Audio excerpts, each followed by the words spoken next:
Maintenant, ce qui se développe de plus en plus, c'est aussi, on va dire, pas d'autres technologies, mais d'autres usages, hein. Donc, on va commencer à aller maintenant vers ce qu'on appelle l'agrivoltaïsme, c'est-à-dire que Oui. on va pas seulement aller sur des friches, on va aller sur des terrains agricoles, mais tout en maintenant la production agricole.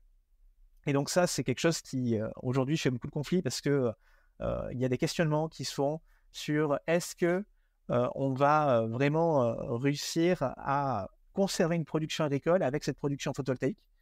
Aujourd'hui, on a une loi qui a été mise en place, hein, dans la loi d'accélération des énergies renouvelables qui fait que normalement, voilà, on n'est pas censé avoir de pertes importantes sur la production agricole. Mais tout ce qui va être l'enjeu dans les années à venir, ça va être l'application de cette loi par les décrets, mais aussi le contrôle au niveau des territoires. Est-ce que cette loi va vraiment être bien contrôlée de manière à ce qu'il y ait peu de pertes de production agricole? Mmh. Donc voilà, ça c'est pour mettre un cadre. Il y a aussi, donc ça j'en ai pas trop parlé, il faut se dire quand même que quand on va sur une décharge c'est souvent, alors ça paraît un peu stupide comme ça, mais dans les plans locaux d'urbanisme, les décharges sont souvent considérées comme des zones naturelles. Parce que quand la décharge elle a 20 ans, dans le plan local d'urbanisme, on va dire c'est une zone naturelle parce qu'en fait, entre-temps, la forêt a repoussé. Mmh. Donc, quand on parle de terrain artificialisé, il ne faut pas non plus dire que c'est une ancienne carrière ou un truc où il n'y a pas de biodiversité, hein.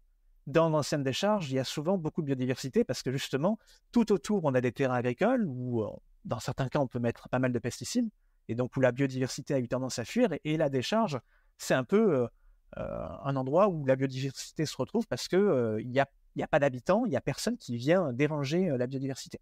Donc, c'est vrai que dans certaines études d'impact sur des décharges, bah, parfois, les résultats n'étaient pas toujours très bons. Et inversement, il peut y avoir des projets aussi sur des zones naturelles, mais qui présentent des enjeux moins importants en termes de biodiversité. Donc, c'est toujours, ce qui est toujours compliqué là-dedans, c'est qu'il faut faire la part des choses entre chaque projet et qu'on peut avoir des bons projets comme des mauvais projets, que l'on parle de friches industrielles, de zones agricoles ou de zones naturelles. D'accord, donc là, on a parlé effectivement dans les différents types de structures possibles, donc ombrières, donc centrale au sol, centrale surélevée, donc que ce soit au-dessus de parking, au-dessus de toiture, ou même au-dessus de zones, donc pour l'agrivoltaïsme, au-dessus de zones utilisées, ou alors pour des cheptels bovins, ou alors pour même de la production permaculture, avec des zones ombragées, des zones ensoleillées.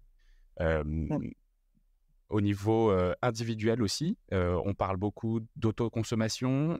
Quelle est la différence? Enfin, comment est-ce que ça peut se mettre en place pour des individus?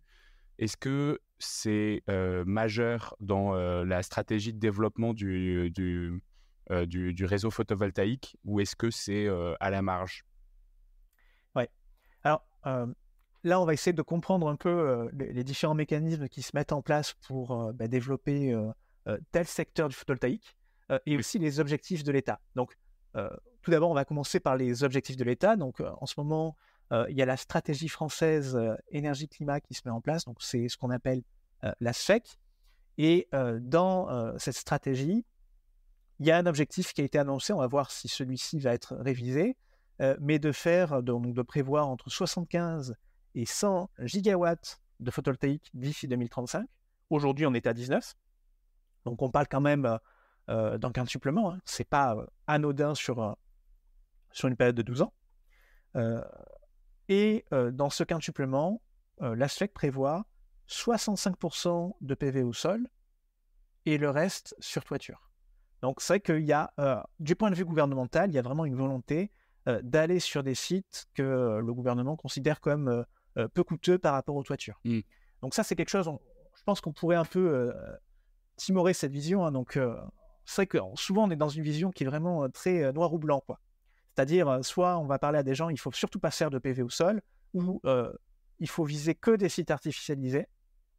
Et je pense que cette vision, elle est un peu trop binaire dans le sens où parfois, c'est compliqué en fait. Aujourd'hui, on a déjà du mal à atteindre des objectifs qui sont beaucoup moins ambitieux que ce qu'on affiche à 2035. Donc, il faut essayer de trouver, si on ne veut pas aller sur des sites naturels, si on ne veut pas aller sur des sites agricoles, il faut trouver des moyens pour faire le même volume sur terrain artificialisé, que ce soit en ombrière, en toiture ou sur des canaux. Et très souvent, c'est là où se termine l'argumentation, c'est-à-dire on a de l'artificialisé, mais on n'y va pas. donc je ne veux pas d'aller sur du sol, sur terrain naturel ou agricole. Donc là, pour moi, c'est la question qu'il faut se poser, c'est qu'est-ce que tu proposes pour qu'on développe plus sur l'artificialisé? Et inversement, il y a une vision donc, qui est plutôt celle du gouvernement, hein, qui dit on va aller au maximum sur le sol parce que ça coûte moins cher.